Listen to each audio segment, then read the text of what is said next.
যেখানে লুকিয়ে আছেন বিসিবির চেয়ারম্যান নাজমুল হাসান পাপন। ছাত্র জনতার বিক্ষোভে প্রধানমন্ত্রী শেখ হাসিনা পদত্যাগ করেছেন। তিনি ও তার বোন শেখ রেহানাকে নিয়ে দেশ ছেড়েছেন তারা। দেশটির বর্তমান পরিস্থিতির আলোকে অন্তর্বর্তীকালীন সরকার গঠনের ঘোষণা দিয়েছে সেনা কমান্ডার জেনারেল ওয়াকার আল-জমান। স্বাভাবিকভাবেই সব ক্ষেত্রের মতো খেলাধুলায় পরিবর্তন আসবে। বাংলাদেশের দুটি বৃহত্তম ক্রীড়া সংস্থা হলো বাংলাদেশ ক্রিকেট বোর্ড বিসিবি। বিসিবির চেয়ারম্যান হিসেবে নাজমুল হাসান পাপন 12 বছর যাবৎ পরিচালনা পরিষদের চেয়ারম্যানের দায়িত্ব পালন করছেন। অবশেষে তিনি ক্রীড়ামন্ত্রী হন। প্রধানমন্ত্রীর পদত্যাগের মধ্য দিয়ে মন্ত্রী পরিষদের মিশনও শেষ হয়ে গেল।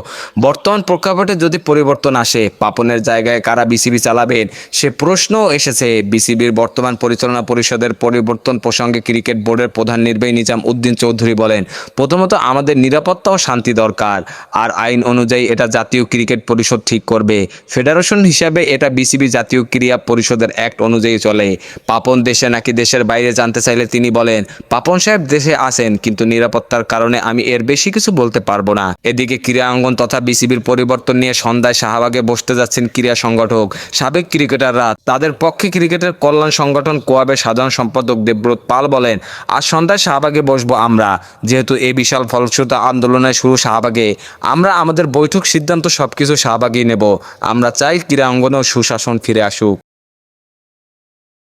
খেলাধুলার সকল আপডেট পেতে আমাদের ইউটিউব চ্যানেলটি সাবস্ক্রাইব এবং ফেসবুক পেজটি ফলো দিয়ে লাইক, কমেন্ট, শেয়ার করে আমাদের সাথে যুক্ত থাকুন। ধন্যবাদ।